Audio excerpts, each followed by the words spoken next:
የኢትዮጵያ እግር ኳስ የአሰልጣኞች የሹመት አዙሪት ስልጣን ወይስ እውቀት? ውድ የብስራት ቴሌቪዥን የዩቲዩብ ቻናል ተከታታዮቻችን እንደምን አላችሁልን? የብስራት ፕሮግራማችን አሁን ጀምሯል። ፕሮግራሙን አዘጋጅቶ ወደ እናንተ በማድረሱ መላኩ ወልደ ሰንበትና እኔ አንተነህ ታረቀ ከመላው የስቱዲዮ ባለሙያዎች ጋር በጋራ በመሆን አብረናችሁ ቆይታ እናደርጋለን። እስከ ፕሮግራማችን ፍጻሜ ድረስ አብራችሁን ቆዩ። የኢትዮጵያ እግር ኳስ ፌዴሬሽን አዲሱን የኢትዮጵያ ብሔራዊ ቡድን ዋና አሰልጣኝ ሹመት ይፋ አድርጓል። በዚህ ሹመት ዙሪያ ታዲያ ትናንት ጋዜጣዊ መግለጫ ተሰጥቷል። አሰልጣኝ ዮሐንስ ሳሌ አዲሱ የኢትዮጵያ ብሔራዊ ቡድን ዋና አሰልጣኝ ተደርገው ተሹመዋል። ለ2 ዓመታት የኢትዮጵያ ብሔራዊ ቡድንን ይዘው የሚቀጥሉ ይሆናል።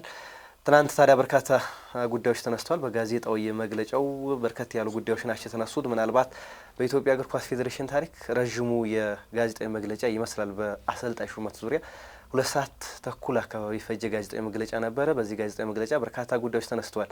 አሰልጣኝ ዮሐንስ ሳሌ ትኩረት ያደረጉት ለኢትዮጵያ ስፖርት ጋዜጠኞች ላይ በሚነሳው ኢሹዎች ላይ የኢትዮጵያ ስፖርት ጋዜጠኞች በሚያነሷቸው ሀሳቦች ላይ የጋዜጠኝነት ኢሹን የተጻረሩ ሀሳቦች ይነሱባቸዋል የሚል ሀሳብን ሰንዝረዋል። እንግዲህ እሱ በሌላ ጉዳያችን የምንመለከተው ነው የሚሆነው። ግን ዛሬ በኢትዮጵያ እግር ኳስ ፌዴሬሽን የሹመት ዙሪያ ላይ ቆይታ እናደርጋለን። የኢትዮጵያ እግር ኳስ ፌዴሬሽን ሹመት ሲሰጥ የሹመት ሂደቱ ምን ይመስላል? ባለፉት 10 ዓመታት የኢትዮጵያ አሰልጣኞች ቁጥራዊ መረጃስ ምን ይመስላል? ስኬታቸው በአጠቃላይ የተሾሙት አሰልጣኞች ብዛት ስንት ናቸው? እነዚህ አሰልጣኞችስ ምን ስኬት አስመዘገቡ የሚለውን ጉዳይ ዛሬ በስፋት እንዳስሳለን። ለዚህ መነሻ የሆነን ዘንድ ምናልባት የኢትዮጵያ እግር ኳስ ፌዴሬሽን አሰልጣኝ ዮሐንስ ሳሌን ሲመርጥ 3 እጩዎች ነበሩት። እነዚህ እጩዎችም አሰልጣኝ ቦቱ አባተ፣ አሰልጣኝ በጸሎት ልዑል ሰገድና አሰልጣኝ ዮሐንስ ሳሌ ነበሩ። አሰልጣኝ ዮሐንስ ሳሌ እንግዲህ አሸንፈው ለስልጣን በቅተዋል፣ ወይም ደግሞ የኢትዮጵያ ብሔራዊ ቡድንን በኃላፊነት ተረክበዋል። ይህ የሆነበት ምክንያት እንዴት ነው? ምን መስፈርቶች ናቸው ለሚለው እንግዲህ የኢትዮጵያ እግር ኳስ ፌዴሬሽን ዋና ስራ አስፈጻሚ አቶ ባህረው ጥላሁን መስፈርቶቹን አብራርተዋል። ከዚህ በፊት በብሔራዊ ቡድን ደረጃ የነበራቸው ስኬት፣ ያላቸው ልምድ፣ ያላቸው እውቀት፣ ያላቸው ደግሞ በክለብ ደረጃ ያሳኩትም ስኬት ታሳቢ በማድረግ አሁን ላይ ያለውን ቁመናን ታሳቢ ያደረገ ወይም ደግሞ ክራይቴሪያ ወይም ደግሞ መገምገሚያ መስፈርቶች እነዚህ እንደሆኑ አብራርተዋል። እንግዲህ በእነዚህ መስፈርቶች ምክንያት አሰልጣኝ ዮሐንስ ሳሌ የኢትዮጵያ ብሔራዊ ቡድን አሰልጣኝ ሆነዋል። እንግዲህ ወርሃዊ ደሞዝ የተጣራ 300 ሺህ ብር እየተከፈላቸው ጥቅማጥቅምን ሳይጨምር ጥቅማጥቅሞች የነዳጅ ካርድ እንዳለ ሆኖ ግን ወርሃዊ ደሞዝ የተጣራ 300 ሺህ ብር ያልተጣራ ደግሞ 510 ሺህ ብር የተከፈላቸው ዮሐንስ ሳሌ ብሔራዊ ቡድኑ ይዘው ይቀጥላሉ። በ2027 የኢትዮጵያ ብሔራዊ ቡድንን ለአፍሪካ ዋንጫ ማብቃት ግዴታ ተጥሎባቸዋል። ይህን የማያሳኩ ከሆነ እንግዲህ ጣፋንታቸው መሰናበት ይሆናል ማለት ነው። ስለዚህ ቀዳሚ የምናደርገው ጉዳይ ግን ቁጥራዊ መረጃዎችን በደንብ እንመልከት። ባለፉት 10 ዓመታት የኢትዮጵያ ብሔራዊ ቡድን የያዙ አሰልጣኞች እነማን ናቸው፣ ምንድን አሳኩ የሚለውን ጉዳይ እናነሳለን። ከዛ በኋላ ደግሞ የኢትዮጵያ እግር ኳስ ፌዴሬሽን አሰልጣኞችን ሲቀጥር ሲስተሙ ምን ይመስላል የሚለውን ጉዳይ በስፋት የምንመለከተው ይሆናል ማለት ነው። በቅድሚያ እንግዲህ አሰልጣኝ ዮሐንስ ሳሌ እንኳን ደስ አለ ለማለት እወዳለሁ። እንግዲህ በዛሬው ጉዳያችን ወደ ዝርዝር ጉዳያችን ከመግባታችን በፊት አድማጭ ተመልካቾቻችን በአጠቃላይ ስፖርት ቤተሰቡ እንዲረዳን የምንፈልገው ነገር ዛሬ ላይ እኛ በዋናነት የምናነሳው ጉዳይ በስርዓቱ ላይ እንጂ በግለሰቦች ላይ ትኩረት አናደርገው።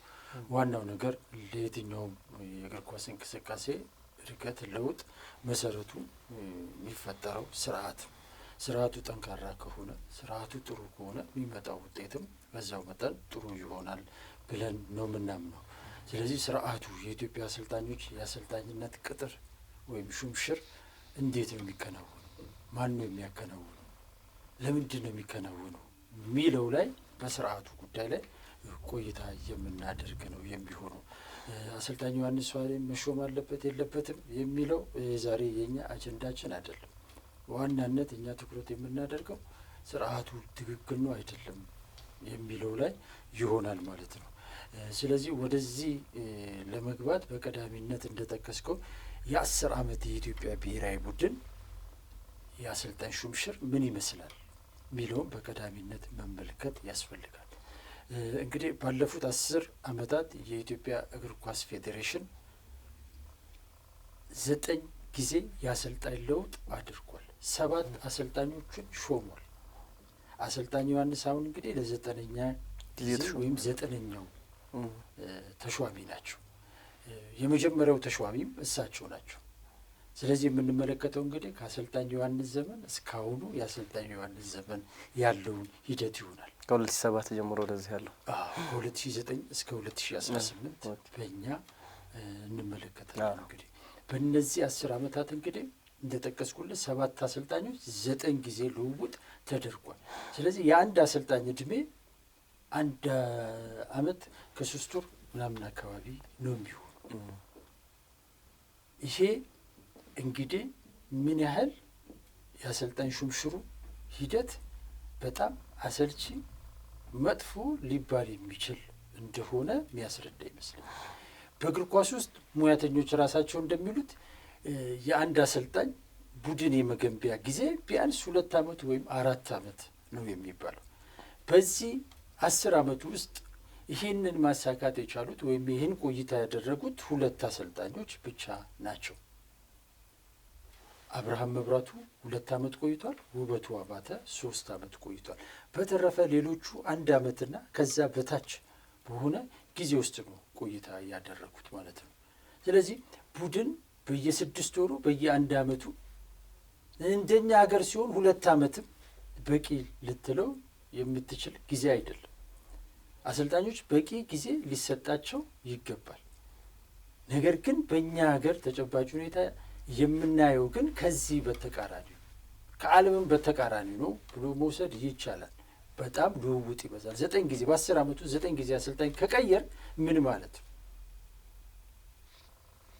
ይሄ በደንብ መሰመር ያለበት ጉዳይ። ይሄን በማድረጋችን ባለፉት 10 ዓመታት ወደ 105 ጨዋታዎች ተጫውተናል። ማሸነፍ የቻልነው 31 ጨዋታ ብቻ ነው። 31 ጨዋታ ብቻ ነው ያሸነፉ። ይሄ ውድቀት ነው ለኢትዮጵያ። ከ44 ከመቶ ከ44 ጨዋታዎች በላይ ሽንፈት አስተናግደን ይሄን ሽንፈት በማስተናገዳችን ኢትዮጵያ 2009 አሰልጣኝ ዮሐንስ ሳሌ ብሔራዊ ቡድኑ ሲረከቡት 101ኛ ደረጃ ነበረች። አሁን 147ኛ ደረጃ ላይ ነው የምትገኝ። 147ኛ 155ኛ የወጣንበት ጊዜ ነበር። በእነዚህ 10 ዓመታት ውስጥ ከተመለከትክ አሰልጣኝ ዮሐንስ ሳሌ ብሔራዊ ቡድኑ ሲረከቡ 101ኛ ነው ብያለሁ። ሲያስረክቡ 123ኛ ነው።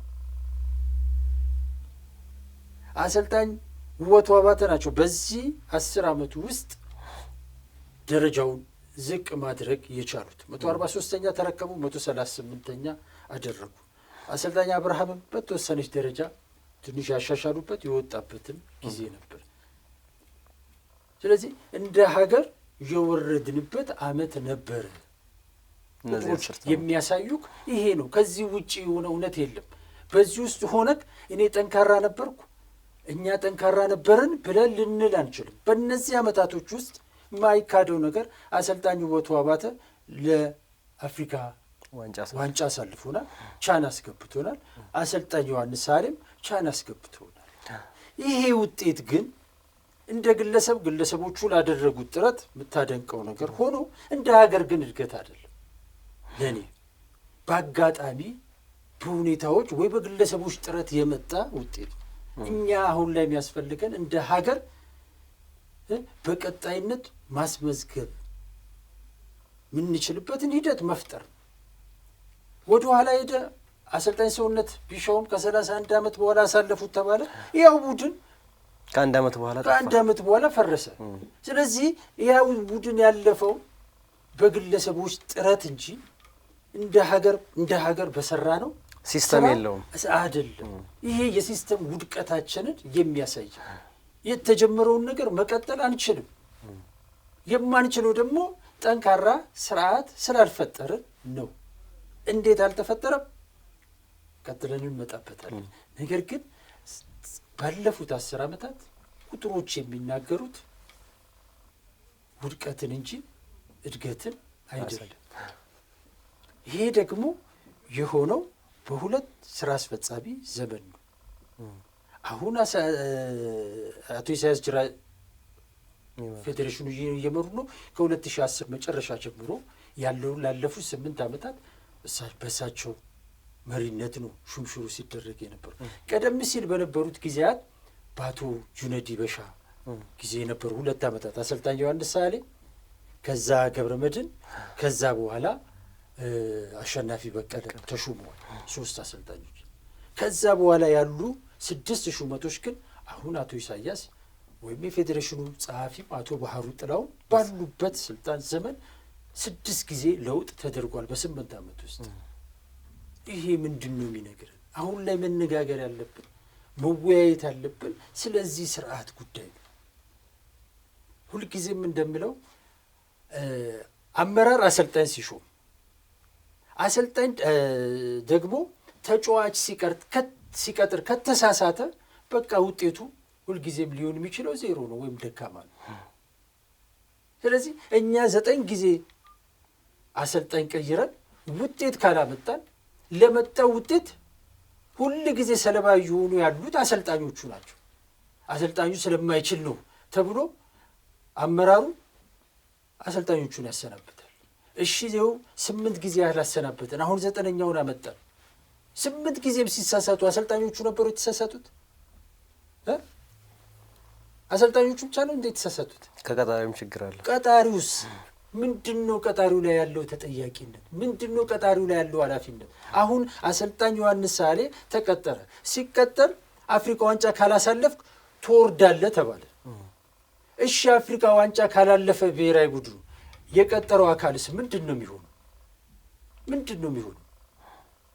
ሚሊየንስ ብር እኮ ነው የሚወጣው። ያን ብር የሚፈርመው የሚወስነው የስራ አስፈጻሚ ነው። የዚህ ስራ አስፈጻሚ ተጠያቂነት እየደረሰ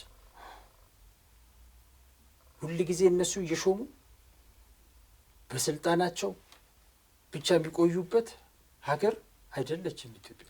ኢትዮጵያ የሁላችንም ነች፣ ሁላችንንም ይመለከታል። ዛሬ እኔም የምናገረው እንደ አንድ ጋዜጠኛ ብቻ ሳይሆን እንደ አንድ ኢትዮጵያዊ ጭምር። ስለዚህ ቀደም ሲል እንደገለጽኩልህ ባለፉት 10 ዓመታት የአሰልጣኞቻችን ሹምሽር ውጤታማ ስኬታማ አልነበረም። በቃ አንድ አፍሪካ ዋንጫ አልፈናል። አዎ ከ10 1 ነው ግን። ስለዚህ ይሄ ሹምሽር ለምንድን ነው ፌል ያደረገው? ለምንድን ነው የወደቀው? ለምንድን ነው ስኬታማ መሆን ያልቻለው የሚለውን ቀጥለን እንመለከታለን። ምንም የተደበቀ ሚስጥር አይደለም ስኬታማ ላለመሆናችን። ያው ውጤቶቻችን ከኋላ መለስ ብለን ስናያቸው ያንን የሚናገሩ ናቸው። ያን ያክል ስኬቶች የሉንም። ለዚህ ደግሞ ብዙ ምክንያቶች ይጠቀሳሉ። ግን እንዳልከው የአሿሿም ሁኔታዎቹ በደንብ መጠናትና መፈተሽ ያለባቸው፣ ሲስተማችን በደንብ ወጥ መሆን አለበት። ምናልባት የቅድም የሰውነት ቢሻውን ቡድን ስናነሳ ነበር። ያ ቡድን ጥንቅቅ ያለ ቡድን ነበረ፣ ጥሩ ቡድን ነበር። ግን በዛ በሁለተኛው ዓመት ላይ መድገም ያልተቻለበት ሁኔታ፣ አሰልጣኙ ያልቀጠሉበት ሁኔታ አለ። ስለዚህ በየተደጋጋሚ እንደዚህ አይነት አዙሪቶች ውስጥ አልወጣንም። አሁንም ይሄ የሚደጋገም አንድ አይነት ካራክተር ያለንን አሰልጣኝ የሚቆየው እንዳልከው 1 ዓመት ከ3 ወር ከዛ በላይ እድሜ የሌለን ነው። ስለዚህ አሁን ብዙ ጊዜ ክለቦች ላይ ጥያቄ እናነሳለን አይደለ? ክለቦች ለምንድን ነው ለአሰልጣኞቻቸው ጊዜ የማይሰጡት? ጊዜ ይፈልጋል የሚል ነገር። ስለዚህ የኢትዮጵያ እግር ኳስ ፌዴሬሽን ደግሞ ያንን እየደፈረም አይደለም። ትናንትም ጥያቄ ተነስቶ 2 ዓመት በራሱ ለአሰልጣኝ ዮሐንስ ሳሌ በቂ አይደለም። 2 ዓመት ቡድን የሚሰራበት ጊዜ ይሆናል እንጂ ለውጤት የሚታጭበት ጊዜ አይሆንም።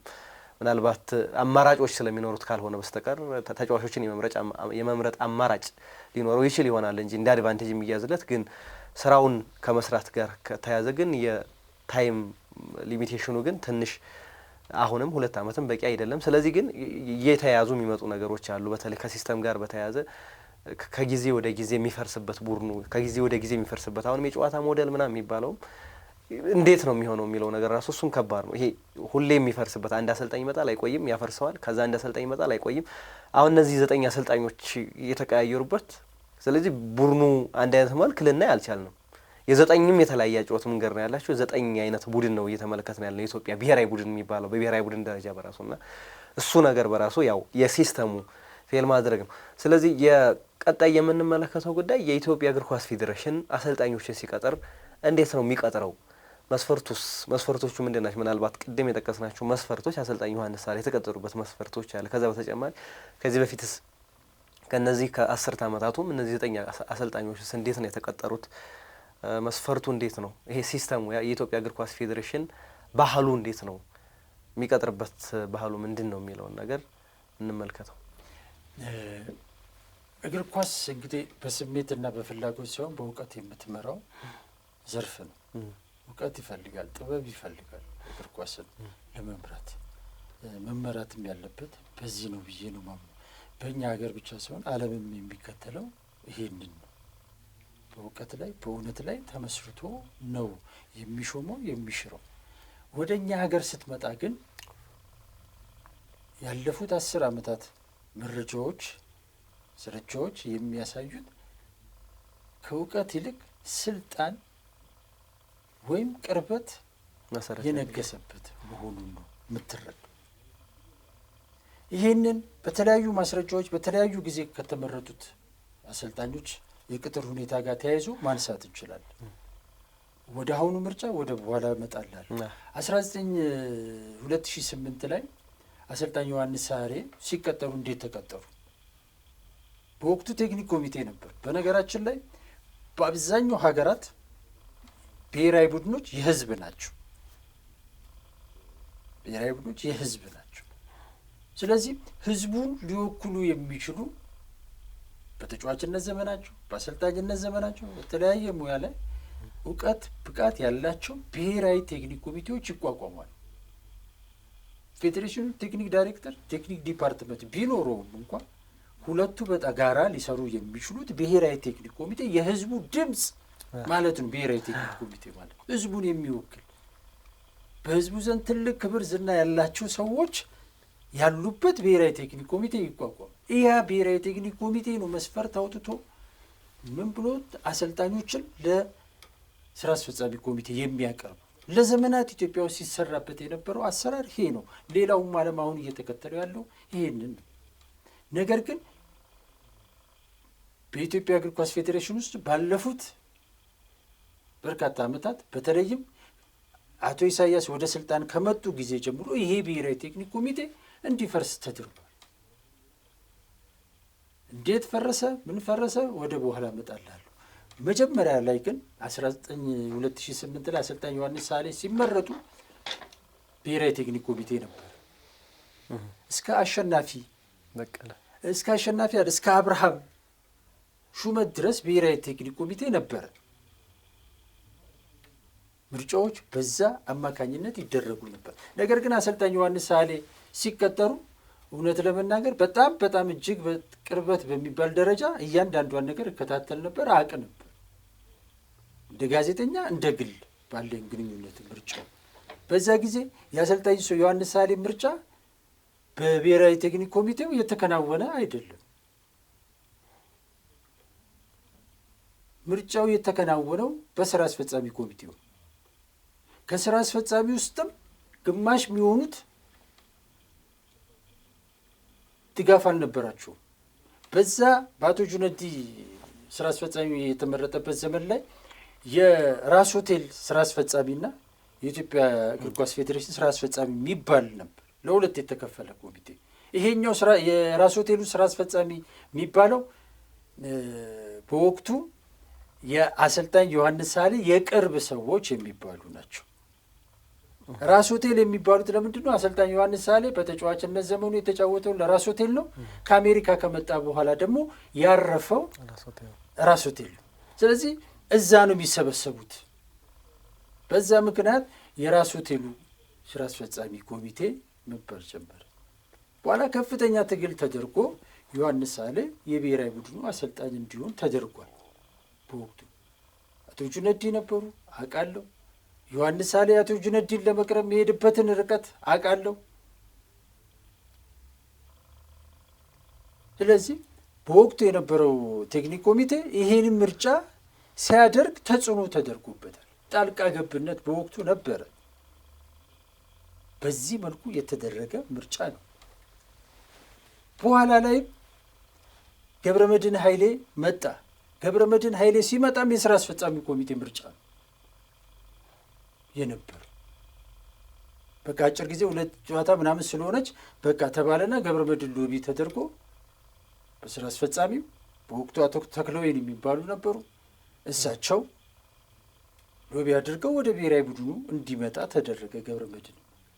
ከዛ በኋላ አሸናፊ ነው የመጣው። በአሸናፊ ጊዜም በወቅቱ ፌዴሬሽኑ ምንም ምርጫ አልነበረውም። አሸናፊ በቀለን ቴክኒክ ኮሚቴው ሪኮመንድ አደረገ። በዛ ምክንያት ተመረጠ። በኋላ አብርሃም ነው የመጣው። አብርሃምም ሲመጣ በወቅቱ አሁን ከ31 ዓመት በኋላ አሳለፈን የምንላቸው አሰልጣኝ ሰውነት ቢሻው የቴክኒክ ኮሚቴው ሰብሳቢ ነበሩ። በሳቸው ሪኮሜንዴሽን አብርሃም ተሾመ። ስራ አስፈጻሚው እና አቶ ሰለሞን የስዩም አባተ ወንድም እና አቶ አለባቸው ምናምን የሚባሉት ብሔራዊ ቴክኒክ ኮሚቴ አባላቶች ነበሩ። እነሱ አቅርበው ነው የተሾሙ። ያኛው በትክክለኛው መንገድ ነው የተሾሙ። እዛ ጋር ብሔራዊ ቴክኒክ ኮሚቴ ሪኮሜንዴሽን ተመርጧል። ከዛ በኋላ የመጣው ታስታውስ እንደሆነ እዚህ ጋር በኋላ ላይ በእርግጥ አነሳዋለሁ። ውበቱ ነው የመጣው። ውበቱ ሲመጣ የመረጠው ስራ አስፈጻሚ ነው። ምሽት ላይ አስታውሳለሁ ገብረመድህን ኃይሌና ውበቱ አባተ እጩ ተደርገው ቀረቡ። ለሁለቱም ቀጥታ ስልክ እንዲደወልላቸው ተደረገ። ስራ አስፈጻሚ ባለበት አብርሃም የወጣበት መንገድ ያው ብዙ ጊዜ ሳነጋግር ነበር። የወጣበት በኋላ ላይ ከእንትኑ ጋር ልጠቅስልህ ስለፈለኩ ነው አስታውሰኝ። ስለዚህ ሁለቱ ጋርም ስልክ ተደወለ፣ ላውድ ላይ ተደርጎ ስራ አስፈጻሚ ባለበት አሰልጣኝ ገብረመድህን ኃይሌ ዝግጁ አይደለሁም ማለት ውበቱ አባተ ዝግጁ ነኝ አለ። በቃ ውበቱ አባተ እንዲሾም ተደረገ። በስራ አስፈጻሚ ነው የተሾመ። በስልክ ቴክኒክ ኮሚቴ ሪኮመንድ ያደረገበት ሁኔታ የለም። ስራ አስፈጻሚው አመነ፣ ከሁለቱን አቀረበ፣ ከሁለቱ አወዳደረ፣ ቀጠረ። ከዛ በኋላ ባሉ ሂደቶች ላይ እንግዲህ ገብረመድህን መጥቷል፣ መሳይ መጥቷል፣ አሁን ዮሐንስ መጥቷል። በሙሉ የሚመረጠው በስራ አስፈጻሚ ነው። ብሔራዊ ቴክኒክ ኮሚቴ የሚባል ነገር የለም። አሁን ላይ ያለው ምን የሚል ነው? አድቫይዘሪንግ ቦርድ የሚል ቴክኒካል አድቫይዘሪንግ ቦርድ የሚል ተቋቁሟል። ማን? ዶክተር ዳኛቸው የሚመሩት። በዚህ ውስጥ አባል የሆኑት እነማን ናቸው? አቶ ኢሳያስ ባህሩ ናቸው። አንዳንዴ እንግዲህ አማካሪ ተብሎ እንግዲህ በነፃ ያገለግለናል የሚባለው አቶ አምሳሉ እዚህ ውስጥ ሊካተት ይችላል። እነዚህ እየገቡ ናቸው እንዲመርጡ የሚደረገው እንጂ ራሱን የቻለ ነፃ ገለልተኛ የሆነ የገለልተኝነት ጥያቄ ይነሳበታል። በቃ ገለልተኛ አይደለም። አቶ ባህሩ ከገቡበት አቶ ባህሩና አቶ ኢሳያስ ከገቡበት የግልጽኛ አቶ ራሱ ዶክተር ዳኛቸውም ካሉበት ገለልተኛ አይደሉም እኮ። ሸዋቢም ሻሪም እንዴት ይሆናሉ? ራሳቸው ናቸው። እንዴት ይሆናሉ? እሳቸው ሊሆኑ አይችሉም እኮ። ስለዚህ ስራ አስፈጻሚው ነው የሚመርጠው ማለት ነው። ስራ አስፈጻሚው ደግሞ ይሄን ለመምረጥ ምን አቅም እውቀት አለው ወይ? ለምንድን ነው አድቫይዘሪንግ ቦርድ የሚል የተቋቋመው የሚለውን ላንሳልህ። አሁን የሰውነት ጉዳይ የሚመጣው እዚህ ጋር ነው።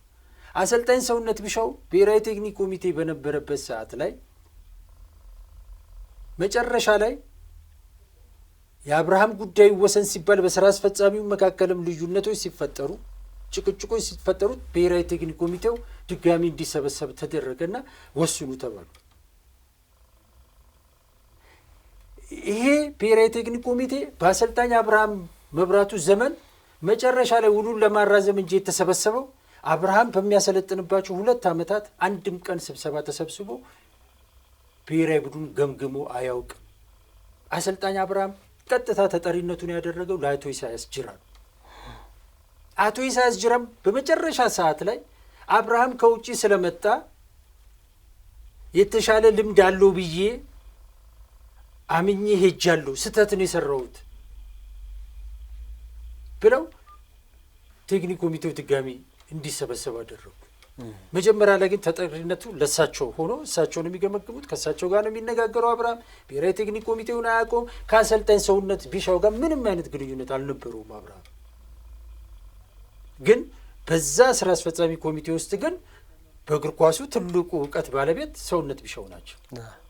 እሳቸው እዛ ውስጥ አብርሃም ብሔራዊ ቡድን ስንት ይካተቱ አልተደረገ አልነበሩ። መጨረሻ ላይ ግን ሁሉም ነገር ሲጨልም ይሄ ብሔራዊ ቴክኒክ ኮሚቴ እንዲሰበሰብ ተጠራ። ሲጠራ ደግሞ አሰልጣኝ ሰውነት ሰበሰቡና በአብርሃም ጉዳይ ላይ ወስኑ ተባሉ። የስራ አስፈጻሚ ኮሚቴው አቋም አብርሃም የሚሰናበት ነው። አለመግባባት ግን ተፈጥሯል። ስለዚህ እንዲዳኝ ነው የስራ አስፈጻሚ ቴክኒክ ኮሚቴ የመጣው። ከመጣ በኋላ እሱ ደግሞ ተሰበሰበና ክፍተቶች አሉ፣ ድክመቶች አሉ። ነገር ግን ይሄ 2 ጨዋታ እድል ይሰጠው፣ 2 ጨዋታ እድል ይሰጠውና አብርሃም ይቀጥል ብሎ ወሰኑ። ብሔራዊ ኮሚቴ ለዳኝነት ነው የመጣው። አዎ በቃ እዛ ውስጥ መግባባት አልተፈጠረም። ዝርዝሩን መናገር ይችላሉ። በወቅቱ የነበሩ ልዩነቶች ከማጋ እንደነበረም አውቃለሁ።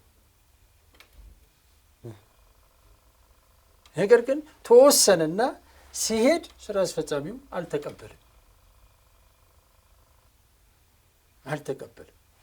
አብርሃም መብራቱ ያመጣው ውጤት የሚመጥን አይደለም፣ አፍሪካ ዋንጫ አሳልፋለሁ ብሏል፣ አላሳለፈም። አብርሃም መብራቱ ብሔራዊ ቡድኑ ሲይዝ አሰልጣኝ አሸናፊ 2 ጨዋታ ተጫውቶ ነው የሰጠው። 2 ጨዋታ ነው የተጫወተው። 4ቱን ጨዋታ የተጫወተው አብርሃም ነው፣ አላለፈም። ከዛ በኋላም የጀመረው ውድድር ጀመረ። 2 ጨዋታ ጀመረና እሱ ደግሞ ማን ተረከቡ? ውበቱ 4ቱን ጨዋታ ተረከበ። ስለዚህ አብርሃም እዛ ጋር እንዲሰናበት ተደረገ። የዚህ ጊዜ አሰልጣኝ ሰውነት ቢሻው ወጥተው የብሔራዊ ቴክኒክ ኮሚቴው ተቀባይነት ባለማግኘቱ ተቃውሟቸውን ገለጹ። ከስራ አስፈጻሚው ጋር የለየለት ጸብ ውስጥ ገቡ። እሳቸው እግር ኳሱ በእውቀት ሳይሆን በስልጣን ነው የሚመራው የሚል አቋም ያዙ። ይሄ አቋማቸው አሰልጣኝ ሰውነትን ምን አደረጋቸው? በመጨረሻ ከስራ አስፈጻሚ ኮሚቴነት ውስጥ በድብቅ እንዲወጡ ተደረገ። እሳቸው ብቻ ሳይሆኑ በዛ ሂደት ውስጥ የነበሩ የስራ አስፈጻሚ ሌላ የስራ አስፈጻሚ አባልም በእግር ኳስ ውስጥ እውቀት፣ ልምድ የነበራቸው ሰው በብልሃት እንዲወገዱ ነው የተደረገው። አሰልጣኝ ሰውነት ያን በመቃወማቸው ከስራ አስፈጻሚ ኮሚቴነት በብልሃት እንዲወጡ ተደርጓል። ዘን ከዛ በኋላ ነው አቶ ዳኛቸው ወይም ዶክተር ዳኛቸው ይቅርታ እንዲገቡ የተደረገው።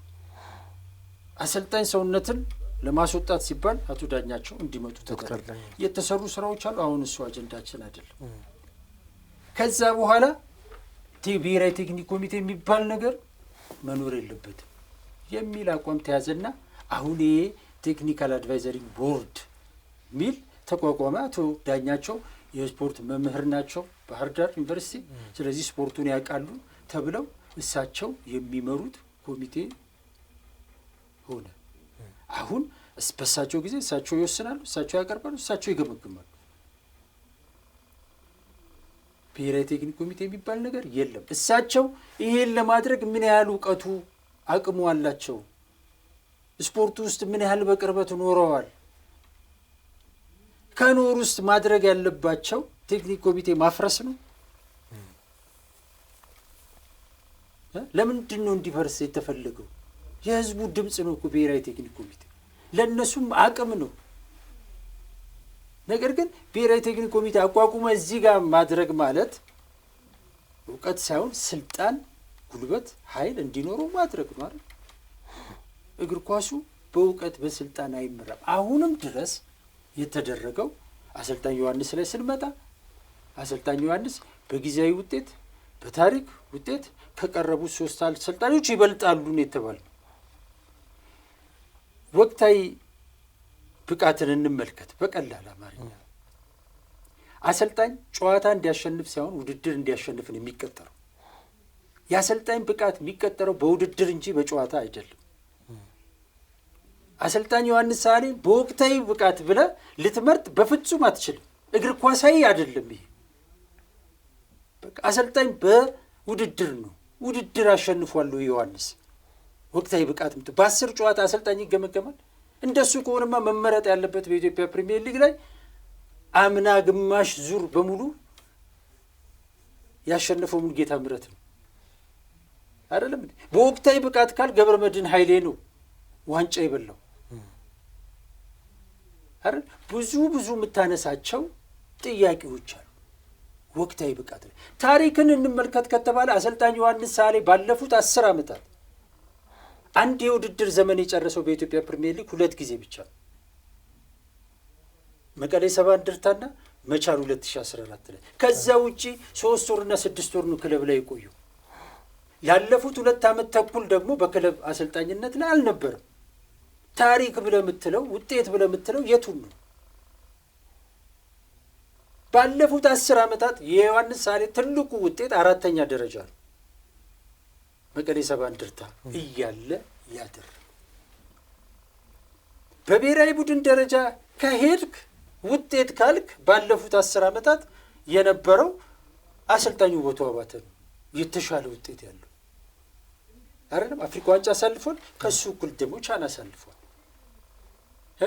በብሔራዊ ቡድን ቆይተው 3 ዓመት ያህል ቆይቷል። በቆይታው የሰራቸው አንዳንድ ስራዎችም አሉ አይደል። ብሔራዊ ቡድኑ ገምግሙ ብሎ ከአሰልጣኞች ጋር ውይይት አድርጓል። የራሴ አጫወት የብሔራዊ ቡድን ሊከተል የሚለው አጫወት ብሎ ፈጥሯል። ብዙ የተለያዩ ነገሮች የሰራቸው ስራዎችም አሉ። ይሄን ካልን ከነዚህ ከቀረቡት አሰልጣኞች ማን ነው መመረጥ ያለበት የሚለው ለህዝብ ልቶ አልናገርም። ግን አሁንም እዚህ ጋር ለማሳየት የፈለኩት እዚህ ጋር አንዱን ማሳነስ አንዱን ከፍ ማድረግ ጉዳይ ሳይሆን ምርጫ ስርዓታችን ግልጽና ፍትሃዊ አይደለም። ይሄ ደግሞ የሆነው ስርዓቱ ሲቋቋም የብሔራዊ ቡድን አሰልጣኝ እንዴት ይመረጣል? እንዴት በየጊዜው የምትሰፋው አይደለም እኮ መመዘኛ። ወደኋላ ሉሳድና በድሮ ጊዜ በተለይም በደርግ ዘመነ መንግስትና ከዛ በፊት በነበረው የኢትዮጵያ እግር ኳስ ፌዴሬሽን ውስጥ በኢትዮጵያ እግር ኳስ ውስጥ አሁን ውጤታማ ከሚባሉ አሰልጣኞች አስራት ኃይሌ አንዱ ነው። አሰልጣኝ አስራት ኃይሌ ውጤታማ ተብሎ በብሔራዊ ቡድን ደረጃ ለመመረጥ ለማሰልጠን ረጅም ዘመናትን ከ10 ዓመት በላይ ፈጅቶበታል። ለምን ብለህ ካልከኝ በወቅቱ ክራይቴሪያ ስለነበር የሚታወቅ ክራይቴሪያ ነበር። የብሔራዊ ቡድን አሰልጣኝ ለመሆን በአሰልጣኝነት ደረጃ 1ኛ ደረጃ ላይ መቀመጥ አለብህ። በውጪ ምናምን መማር አለብህ። በወቅቱ አሰልጣኝ አስራት ኃይሌ እንግዲህ በተጫዋችነት ዘመኑ እስከ ኢትዮጵያ ብሔራዊ ቡድን አፍሪካ ዋንጫ ላይ የተጫወተ ነው። ከሱ በፊት ግን ኢትዮጵያ ብሔራዊ ቡድን አሰልጣኝ ምክትል አሰልጣኝ እንደ ወርቁ ደርገባ እነ ጌታሁን ገብረ ጊዮርጊስ ሆነዋል። ለምን? ውጭ ሄደው ተምረው በትምህርት ራሳቸውን አብቅተው ስለነበር ደረጃ ነበረው ለማለት ነው። ኢትዮጵያ ብሔራዊ ቡድን ማንም ዝም ብሎ ያሰለጥም ክራይቴሪያ ነበረው የተቀመጠ ሁሉም አሰልጣኝ የሚያምነው።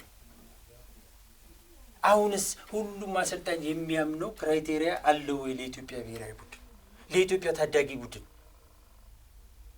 ለኢትዮጵያ ወጣት ቡድን፣ ለኢትዮጵያ ሴቶች ቡድን ምንድነው ክራይቴሪያ ውስጥ? ማንም አሰልጣኝ እኔ ስለወደድኩ ላነሳክ እኔ ስለወደድኩ ልሾም አይገባም። ሁሉንም የሚያስማማ ክራይቴሪያ የለም። አለመኖሩ ደግሞ አደጋው ቅድም የጠቀስኩልህን ሆኗል። በእነዚህ ሁሉ ዓመታት ያ ሁሉ ውድቀት የመጣው መነሻችን ጥሩ ስላልሆነ መሰረት መኖር አለበት። ማንም ሰው ያንን ራዕይ አድርጎ እንዲሰራ አሰልጣኞች በቃ ይሄን ክራይቴሪያ ካሟላው የብሔራዊ ቡድን አሰልጣኝ እኔ ነኝ፣ እኔ መመረጥ አለብኝ ብሎ እንዲል ማድረግ አለበት። አሁን ግን የኢትዮጵያ ብሔራዊ ቡድን ለመመረጥ የስራ አስፈጻሚ ኮሚቴ ደጅ መጥናት ግዴታ ነው፣ ክራይቴሪያ ነው። ይሄ መሆን የለበትም። ግልጽ የሆነ ማንም የሚያውቀው አሰልጣኙም ጋዜጠኛውም ህዝቡም የሚያውቀው ክራይቴሪያ ሊቀመጥ ይገባል ለብሔራዊ ቡድን እንጂ በፈለክ ጊዜ ለፈለከው ሰው የምትሰፋው ክራይቴሪያ መኖር የለበትም። ይሄ ትልቁ ክፍተት እዛ አካባቢ ላይ እግር ኳሱ በእውቀት ያለ መመራት ችግር ነው። አሁንም ችግር እንዳለ ማሳያ ምጠቅስልክ አሰልጣኝ ዮሐንስ ሳሌ ሲቀመጡ አሁንም አፍሪካ ዋንጫ ማሳለፍ የሚል ግዴታ ተቀምጦባቸው በምን ክራይቴሪያ ነው ኢትዮጵያ ለአፍሪካ ዋንጫ ማለፍ አለባት የተባለው? እውን ትክክል ነው? እውን ይሄ በእውቀት የተሰራ ነው? ላለፉት 10 ዓመታት ለአፍሪካ ዋንጫ ማለፍ የሚመጣው አሰልጣኝ ሁሉ ግዴታ ውስጥ ገብቷል። 10 ጊዜ ፌል አድርገናል። አሁንም እንዴት ይሄን እቅድ ብለህ ታመጣለህ? እንዴት ይመጣል? 10 ጊዜ እኮ ሞክረናል። አንድ ጊዜ ነው ያለፍነው አይደል? ስለዚህ እቅዱ በራሱ ጤናማ በእውቀት ሳይሆን በስሜትና በፍላጎት የተቀመጠ እቅድ። ምናልባት የሶስቱን እድል ታሳቢ በማድረግ 27 ሶስት እድሎች ስላሉ ሶስቱን እድል ታሳቢ በማድረግ የወጣ የግዴታ ይመስለኛል። ምንም እኔ እሱንም ታሳቢ ተደርጓል ብዬ አላምንም። እንደዚህ አይነት ለምን መሰለህ በየዓመቱ እየተባለ ስለሆነ እሱን አይነት ሀሳብ አንስተዋል። ምናልባት የዘንድሮ ደግሞ ከዛ የተሻለ ሀሳብ የተሻለ የማለፍ እድልም ስላለው 27 ላይ 3 ቻንሶች ስላሉ እነሱን 3 ቻንሶች መጠቀም ስለሚችል ይሄንን ማድረግ እንችላለን የሚል ሀሳብ በምን አሁን እሱንም ሲሆን እኮ አሁንም ስሜት ፍላጎት ነው። አሁንም እዛ ጋር እድል ስላለ አሁንም አጋጣሚ ነው የምንጠብቀው። አያረ አጋጣሚ ከ31 ዓመት በኋላ ስናልፍም እኮ አጋጣሚ ነው የውድድር ፎርማቷ ቀየር ስላለች ተጠቅመናል አይደል? አሁንም የውድድር ፎርማት ጠብቀን የትም አያደርሰንም። አሁንም አፍሪካ ዋንጫ መግባት ለኛ ስኬት አይደለም። እኔ ማምኑ ስኬት አይደለም። ስኬት የሚሆነው መሰረታዊ የሆነ ለውጥ ከታች ጀምሮ መስራት ስትችል ነው። ያ ለውጥ ነው በየዓመቱ እንድናልፍ የሚያደርገን። አሁን ላይ በነገራችን ላይ አፍሪካ ዋንጫ ማለፍ ማለት ገንዘብ ሆኗል። ገንዘብ ነው። ስለዚህ ማንም በቀላሉ እድል ሊሰጥ የሚችል ነገር የለም። አሁን ላይ በሌላ አነጋገር እኛ እየገጠምን ያለነው የአውሮፓ ቡድኖችን አብዛኞቹ ሊባሉ በሚችል ደረጃ ሀገራት አውሮፓ ላይ የሚጫወቱ ተጫዋቾቻቸውን አፍሪካ ላይ የሚያጫወቱ ሲቀጥል ዝቅተኛ የምትላቸው እንኳን የተለያዩ አፍሪካ ሀገራት ላይ ሄደው የሚጫወቱ የተሻለ አስተሳሰብ ያላቸው የተሻለ ስልጠና የሚያገኙ ሀገራትን ተጫዋቾችን ነው የምንገጥም። እኛ በዛ ቁመና ላይ ነን ወይ? ኢትዮጵያውን ውጪ የሚጫወት መጥቶ ሀገር የሚያገለግል ተጫዋች አለን? የለም። በቃ መቅደም ያለበት እኮ ይሄ ነው። እንዴት እንደዚህ አይነት ተጫዋቾችን እናፍራ? እንዴት በአፍሪካ ላይ ሊወዳደሩ የሚችሉ አሰልጣኞችን እናውጣ? አሁንም ትንሽ ሄዶ እየሞከረ ያለው ውበቱ ነው አይደል? ታዲያ በእንደዚህ አይነት ሲቹዌሽን ውስጥ ነው አፍሪካ ዋንጫ የምናልፈው? የአሰልጣኝ ቡድን አባላትን አወቃቀር እንመልከት። የተለያዩ ሙያተኞች ናቸው እኮ አፍሪካ ሀገራት ላይ እያየን ያለ ነው ማለት ነው። አንድ አሰልጣኝ አይደለም ግን የሚመራው ማአት የአሰልጣኝ ቡድን አባላት አሉ። በዛ ደረጃ ይበቃንን እኛ እንዴ? ያን ሁሉ ከሰሩት ጋር እኩል እቅድ ስናቅድ እኔ ፌዝ ነው የሚመስለው። ይሄ በእውቀት የመምራት ጉዳይ አይደለም። በቃ ቀልድ ነው። ሀገር ላይ ህዝብ ላይ ቀልድ፣ ስልጣን ማራዘሚያ፣ ጊዜ መግዣ ማድረግ ካልሆነ በስተቀር እኔ በእውቀት ላይ ተመስርተን ከዚህ እዚህ እንሄዳለን የምንል አይደለም። ባለፉት 10 ዓመታት ቅድም ጠቃቅሰዋል አይደለ? የተለያየ 10 አይነት አጨዋወት የነበረው ብሔራዊ ቡድን ያለ። አሁን በእርግጥ በዚህ ረገድ ፌዴሬሽኑ እየሰራው አለ ስራ አለ የሚበረታታ በቃ እሱን ወደፊት እናያለን። እንግዲህ ካለን አንድ ቅርጽ እንኳን የለንም። ስለዚህ መስራት ያለብን ብዙ የቤት ስራዎች አሉ። እነሱ ላይ ትኩረት ብናደርግ አሁን የተጀመረውን ነገር መጨረስ፣ ተጫዋቾች ከሀገር ውጭ ወጥተው የሚጫወቱበትን እድል መፍጠር፣ የተለያዩ ሙያተኞች አሰልጣኙን የሚያግዙ ሙያተኞችን ማብቃት፣ ማፍራት፣ ማብቃት ያስፈልጋል። ግን መሳተፋችን በራሱ እንደ ትምህርት ይዘን የምንመጣው ነገር እናገኛለን። መሞከሪያ ነው። አሁን ግን ምን ሞከረ? አሁን እንዳልከው ሀሳቡን እጋራዋለሁ እኮ ይሄ ቅድሚያ መሰጠት ያለበት ነገር አለ። ምን ይዘን ነው እንሳተፋለን የሚለው ጥያቄ እንዳለ ሆኖ ግን ስንሳተፍ ደግሞ የምናገኘው ትምህርት አለ። በምናገኘው ትምህርት ላይ መስራት እንዳለብን ግን መታሰብ አለበት እንጂ እንሳተፋለን ማለቱ ያን ያክል ብዙ እንትን የሚል ነገር አለ። ምናርመው ነገር አለ። አዎ ሄደንኛ በቆይታችን ውስጥ ግን ከአፍሪካ እግር ኳስ ተገለናል። አሁን ከተሳተፍን ኦልሬዲ ወደ 7-8 ዓመታቶች የተጠጉ ነው አይደለም? 10 ዓመት መጣ 2008 የውበቱ አባተ ቡድን። ስለዚህ 2014 ስንት ዓመት? 4 ዓመት። በዚህ 4 ዓመት አንድ የአፍሪካ ዋንጫ ዘሎናል ማለት ነው። ስለዚህ አንድ ነው ያሳካ ነው። ስለዚህ በዘለለን ነገር ውስጥ ከአፍሪካ እግር ኳስ ላይ የተገለልነው ነገር አለ። ስንማር የጉርለታችን በደንብ እናውቃለን። ስንሳተፍ ካሜሩን ጋር ስንጫወት፣ ከግብጽ ጋር ስንጫወት፣ አሊያም ደግሞ ከናይጄሪያ ጋር ስንጫወት፣ ቶርናመንት ላይ ስንገናኝ ስንጫወት የምናገኛቸው ልምዶች አሉ። እነዛን ልምዶች ለማግኘት መሳተፋችን ጥሩ ነው። እንደ መሳተፍ ያለው ነገር ነው። ብዙ የሚከፋ ነገር አይደለም። የኛ ሀገር ችግር ምን እንደሆነ ታውቃለህ? ቻል ላይ መግባት ነው የምንፈልገው። አፍሪካ ዋንጫም መግባት ነው የምንፈልገው። ዓለም ዋንጫም መግባት ነው የምንፈልገው። ሴካፋንም መብላት ነው የምንፈልገው። የወዳጅነት ጨዋታም ማሸነፍ ነው የምንፈልገው። እንዴት ይሆናል ይሄ ሁሉ? አንዱን እኮ ለአንዱ መስዋዕት ማድረግ አለ አይደል? ያደጉት ሀገራት እኮ እንዲህ ነው የሚያደርጉት አይደለም ዓለም ዋንጫ ለማለፍ አፍሪካ ዋንጫን መስዋዕት ያደርጋሉ። እኛ ግን የቱን ነው መስዋዕት? በሁሉም አንደኛ ነን። በሁሉም ማለፍ እንዴት ይሆናል? ይሄ እግር ኳሳዊ ነው ወይ? ይሄ መሆን የለበትም እንዴ። ወጣቶች እናሳድግ እንላለን፣ ሴካፋ ላይ ትልቁን ይዘን እንሄዳለን። ኡጋንዳ እኮ የበለጠችን ማስተማሪያችን አይደል? አፍሪካ ዋንጫ ዓለም ዋንጫ ላይ ሌላ ቡድን ይዛ ሄደ፣ ሴካፋ ላይ ሌላ ቡድን ላከችልን። ከዚህ እንኳን እንዴት አንማርም? እኔ እያልኩ ያለሁት አንሳተፍ ሳይሆን ተሳትፏችን ግን የሚሰፈርና የሚለካ መሆን መቻል አለበት። ለነገው ጉዟችን የሚያራምደን መሆን መቻል አለበት እንጂ ሁሉ ነገር ላይ አንደኛ ሆነን መሄድ አንችልም። እየወጣ ያለው እኮ ብዙ ሚሊዮን ብሮች ናቸው። ብዙ ሚሊዮን ብር የከሰረውን አይደለም እያወራን ያለነው፣ የጠፋውን ገንዘብ እኮ እያወራን አይደለም አሁን ውጤቱን። ስለዚህ አሰልጣኝ ዮሐንስ ሳሌም ገና ካሁኑ ጭንቀት ውስጥ ገብቶ ነው ስራውን የሚጀምረው። የትኛውን ሌቷን ለያዛት ነው የሚለው መጀመር። በኋላ ላይ አንድ ጊዜ የኢትዮጵያ ብሔራዊ ቡድን 8-1 ተሸንፎ መጣና ማን ገነነ ይሁን አላውቅም የሆነ ካርቱን ስላሰራና በረኛው ቆሞ የቷን ለያዛት ይላል። 8 ኳስ ይጀከተበት እና አሁንም አሰልጣኝ ዮሐንስ እዚህ ጋር አፍሪካ ዋንጫ ሴካፋ መብላት አለበት ይባላል ነገር የሚቀመጡለት እንደዚህ መሆን የለበትም። አሰልጣኞቹም ነፃነት ሊሰጣቸው ይገባል። አንዱ ላይ ትኩረት አድርገው እንዲሰሩ ማድረግ አለ። ስንወዳደር በትክክል በእግር ኳሳዊ ስሌት ካሰላኸው እኛ አፍሪካ ዋንጫ ለማሳለፍ የሚያስችል ከማን ከየትኛው ሀገር በልጠን ነው? በደንብ እኮ መሰራት አለበት። የተመረጡ አሰልጣኝም ዲፌንድ የሚያደርግ አይመስለኝም። ምናልባት አሁን የፌዴሬሽኑ ሀሳቦች አሉ አይደለ?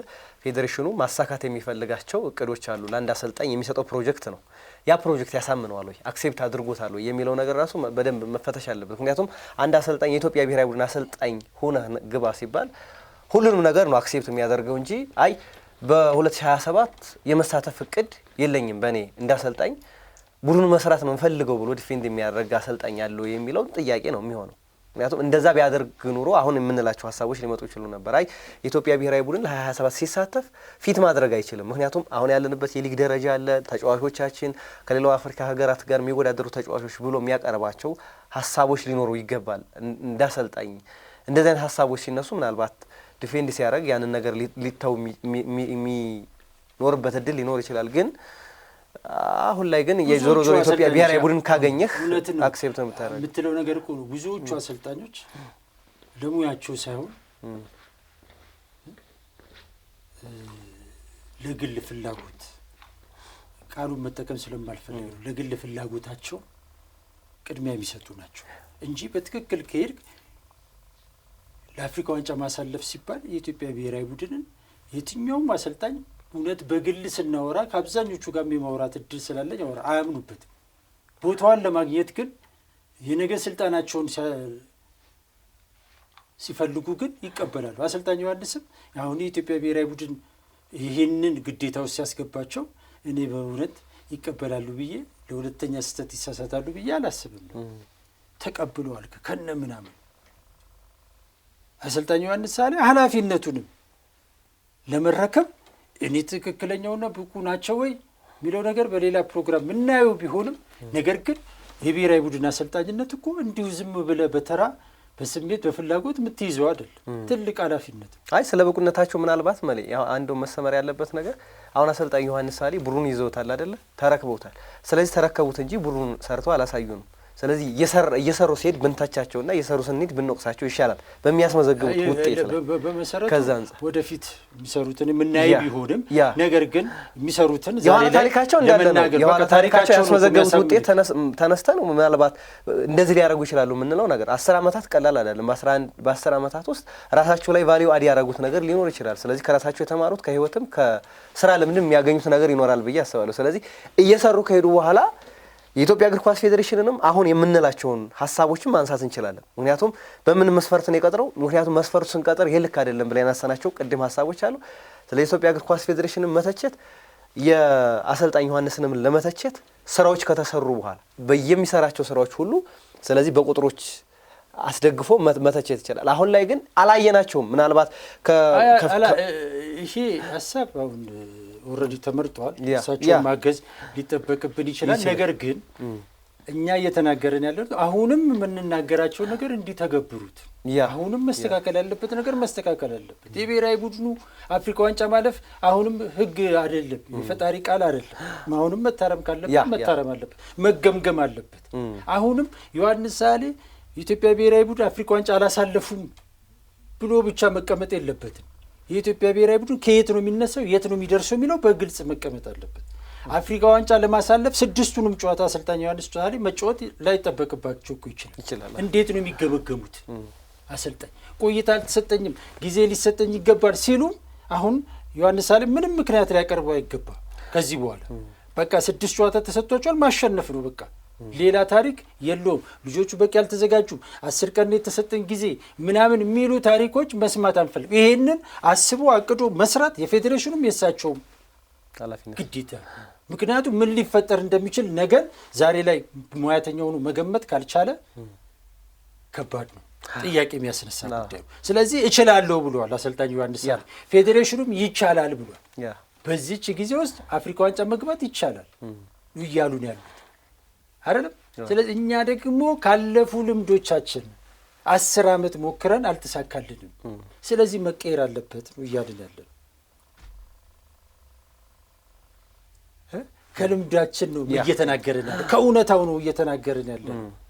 ዝም ብሎ ጥላቻ ምናምን አይደለም እያወራን ያለ ነው። ስለዚህ ታሪካችንን ነው መናገር። ነገ ምን ሊሰራ እንደሚችል አሁን ላይ 100% መናገር ድፍረት ቢሆን እንኳን 90% ያህል ብሔራዊ ቡድኑ እንደማያልፍ ነው የሚናገር። ካለፈም አሁን እቺ የመጣችው ፎርማት ነው የምታሳልፈን። በቃ ይሄን እኮ አሁን መናገር ይቻላል። ኢትዮጵያ ብሔራዊ ቡድን አንደኛ ሆኖ ያልፋል ወይ? በፍጹም ይቻል። ምንም የሰራነው ነገር ስለሌለ ምንም ስል የተጀመሩ ነገሮች እንዳሉ ታሳቢ ሆነው ነገር ግን ለአፍሪካ ዋንጫ ሊያሳልፍ የሚችል ስራ ግን አልሰራንም። ምንም የጀመርነው ነገር የለም እና አፍሪካ ዋንጫ የብዙ ነገሮች ድምር ውጤት ነው። ዞሮ ግን ከዚህ በኋላ የሚሰሩ ስራዎችም ያንን ሊያደርሱ የሚችሉበት አጋጣሚ ይኖራል። ግን እንዳልከው ከኋላ ያለው ነገር ከዛ ተነስተን ፕሪዲክት ስናደርግ ምናልባት አሰራራችን ልክ ስላልሆነን አንገባም የሚለው እድል ሊኖር ይችላል። ግን አንገባም ብለን ደግሞ የምንደመድብበት አጋጣሚዎች አይኖሩም። የፎርማቱ የሚሰጠን እድል አለ። አጠቃላይ ደግሞ አሰልጣኙ የሚሰሩትም ስራ ይኖራል። ስለዚህ የተጫዋቾቻችንን ኳሊቲ እንዳለ ሆኖ በእርግጥ የሊጉን ሁኔታ ጥያቄ ተነስቶላቸው ነበር። አሰልጣኝ ዮሐንስ ሳሌ በዚህ የሊግ ሁኔታ እንዴት ነው አይተዋል፣ እንዴት ተገመገመዋል የሚል ጥያቄ ተነስቶ ነበር። ግን እንደምንመኘው ሳይሆን እኛ እንዳለን ነገር ነው መስራት ያለብን። የምንመኘው ነገር ግን ሊሆን አይችልም የሚል ሀሳብን ሰጥተዋል። ስለዚህ እንዳላቸው ሪሶርስ እንዳላቸው ሀብት ወይም ደግሞ እንዳሉት ተጫዋቾች ምን አይነት ቡድንን ይሰራል የሚለውን እንግዲህ ወደፊት ነው የምናየው የሚሆነው። ግን የኢትዮጵያ ብሔራዊ ቡድን ለአፍሪካ ዋንጫ ማለፍ እንደ ግዴታ መቀመጥ አለበት የሚለው ነገር ያው ከቅድም ያነሳናቸው ሀሳቦች እንዳሉ ሆኖ ግን መታየት ያለባቸው ነገሮች አሉ። ማለፍ እንደ ግዴታ መሆኑም እንደ ግዴታ ባይቀመጥስ የሚለውም ነገር በደንብ መታየት አለበት። ምክንያቱም ከዚህ በኋላ የምንሰራቸው ስራዎች ምናልባት አሁን ኬፕ ቨርዲ ማለፍ የሚለውን ነገር ትተው ነው አይደል ዘግተው ሰርተው እንደገና አሁን ለደረሱበት ስኬት የደረሱ እንደዚህ አይነት አፕሮቾችን መከተል ያስፈልገናል። ብቻ ስለፈለግን ብቻ ስለተለየን ብቻ ትልቅ ሀገር ስለሆንን ብቻ እንደምንመኘው እግር ኳስ በህዝብ ብዛትም አይለካም። ያው ግዴታ ያው ኬፕ ቨርዲም አይስላንድም አሳይተውናል ላለመሆኑ። ስለዚህ እንደዚህ አይነት ነገሮች መሰራት አለባቸው የሚለው አሳማኝ ሀሳብ ነው መቅረብ ያለበት፣ ምናልባት እንደ ሀሳብ በውይይቶችን መዳበር ያለበት ነው። ግን ዞሮ አሁን ለሚመጣው ግን ምናልባት አናልፍም እናልፋለን የሚለውን ጉዳይ ያው የስራ ውጤታችን ነው። ስለዚህ ስራ ነው የሚያሳየው፣ የሚሰሩ ስራዎች አሉ። እሱ ችግር የለም። ወደ መፍትሄው እንሂድ። ዞሮ አለፍንም አላለፍንም ለኔ ያው ነው። ብናልፍም ያው ነው፣ ባናልፍም ያው ነው። ምንም ሰርተን ያመጣነው ነገር ስለሌለ የሰራነው ስለሌለ ምን መሰረት ሲኖረን ነው ውጤቱ የሚያስደስት የሚያረካክ። ገብቷል። መግባት ነው ገብተን አይተናል።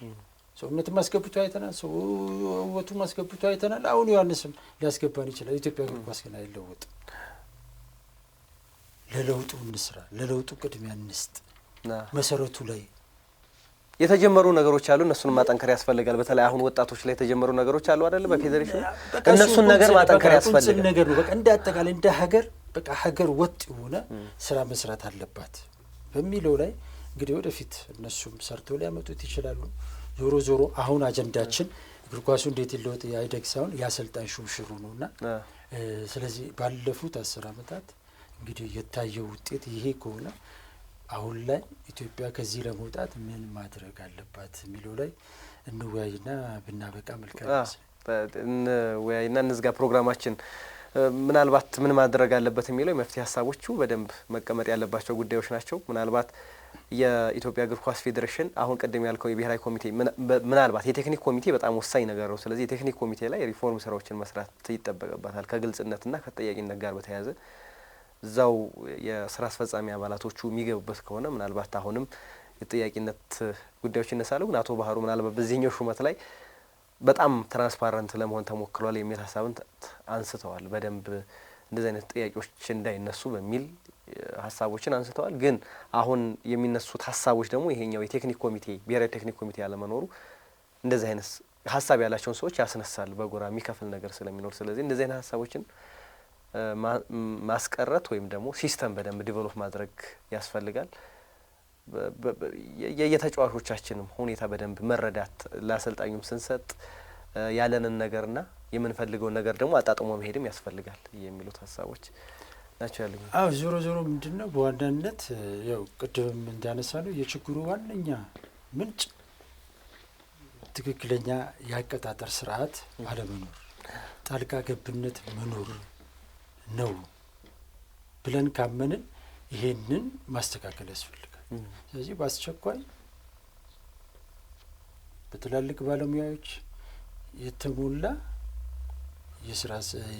የብሔራዊ ቴክኒክ ኮሚቴ መቋቋም መቻል አለበት። ምርጫዎች በዛ ማለፍ መቻል አለባቸው። ስለዚህ የኢትዮጵያ እግር ኳስ ፌዴሬሽን አሁን ላይ ይሄ አድቫይዘሪንግ ቦርድ የሚሉትን አፍርሰው ብሔራዊ ቴክኒክ ኮሚቴ መቋቋም መቻል አለበት። በዛ ውስጥ እንግዲህ ዶክተር ዳኛቸው አብረው መስራት ይችላል። እዚህ ኮሚቴ ውስጥ ገብተው ከስራ አስፈጻሚ ውስጥ ካሉት ሰዎች እግር ኳስን ትንሽ የሚረዱ የሚያውቁ እሳቸው ናቸው። ስለዚህ እኚህ ሰው ከነዚህ ብሔራዊ ቴክኒክ ኮሚቴ አባላት ጋር አብረው የሚሰሩበት እድል መፈጠር መቻል አለበት። ያን ጊዜ የአሰራር ስርዓቱ አሁን አቶ ባህሩ እንዳሉት ግልጽነት ምናምን የተሞላበት ነው ብሎ ለመውሰድ አይቻልም። እሳቸው ቀጣሪም ሿሚም ሆነው ባሉበት ሁኔታ ይሄ አሰራር ግልጽነት አለው ብሎ ማለት አይቻልም። ስለዚህ ህዝቡን የሚወክል ህዝቡ ሊያምነው የሚችል ብሔራዊ ቴክኒክ ኮሚቴ መኖር አለበት። ስለ ግልጽነት ካነሳ ለምሳሌ አሁንም ወደ ኋላ መለስከኛ ትበለኝ እንጂ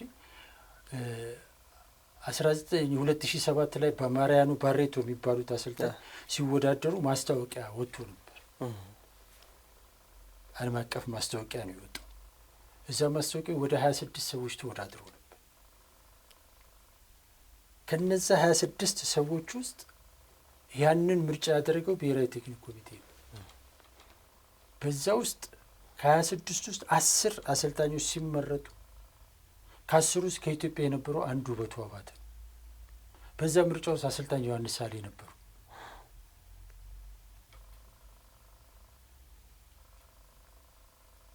እስከ 20 ውስጥ አልነበሩ።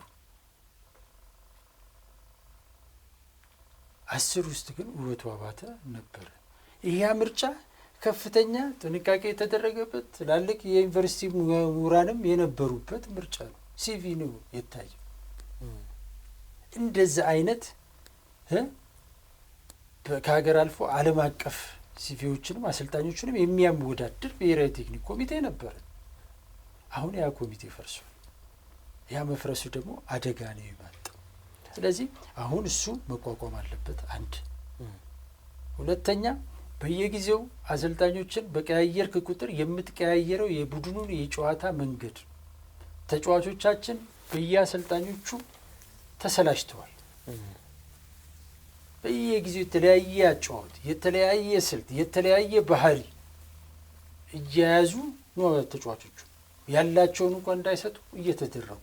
ስለዚህ አንድ ወጥ የሆነ የጨዋታ ፍልስፍና እንደ ሀገር ሊኖረን ይገባል። ይሄ መሰረታዊ ነገር ነው ለአንድ ሀገር፣ ለአንድ ክለብ፣ ለአንድ አሰልጣኝ። አሰልጣኙ የሚታወቅበት የራሱ ባህሪ አሁን አሰልጣኝ ዮሐንስ ሳሌ የሚታወቁበት የራሳቸው በባህሪ በችሎታም ደረጃ የምጠቅስላቸው ነገር አላቸው። የራሳቸው የትም ቦታ ቢሄዱ ማይነቃነቅ ባህሪ የጨዋታ መንገድ አላቸው። ብሔራዊ ፌዴሬሽኑስ አለው የለው? ስለዚህ ይሄ መስተካከል ለነገ ጊዜ የምትሰጠው ጉዳይ አይደለም። ውጤት የምትፈልግ ከሆነ ይሄ መስተካከል አለበት። ይሄ ባልተስተካከለበት ሁኔታ ነው ቅድምማ ውጤት ማምጣት አይቻልም ብያልኩና እነዚህ ሁለት እጅግ በጣም መሰረታዊ የሆኑ ጉዳዮች በአስቸኳይ መፍትሄ ማግኘት አለባቸው።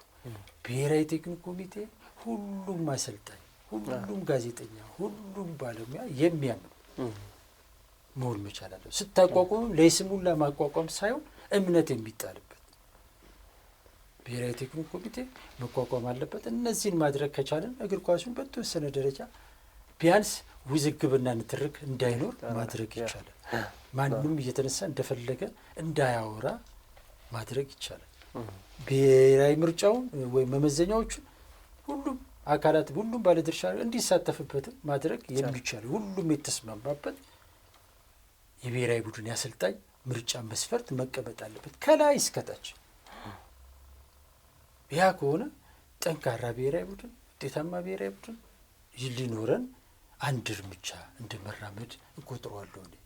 በቃ የምንም ነገር መጀመሪያው የእድገት መጀመሪያው እዚህ ጋር የምታስቀምጣት መስፈርት ነች።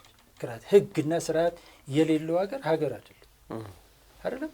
ስለዚህ ልክ እንደዚሁ በእግር ኳስ ውስጥም አሰልጣኞች ቡድኖች የሚመዘኑበት የሚለኩበት መመዘኛ መኖር አለበት የሚል አቋም ላይ ያለኝ። አመሰግናለሁ።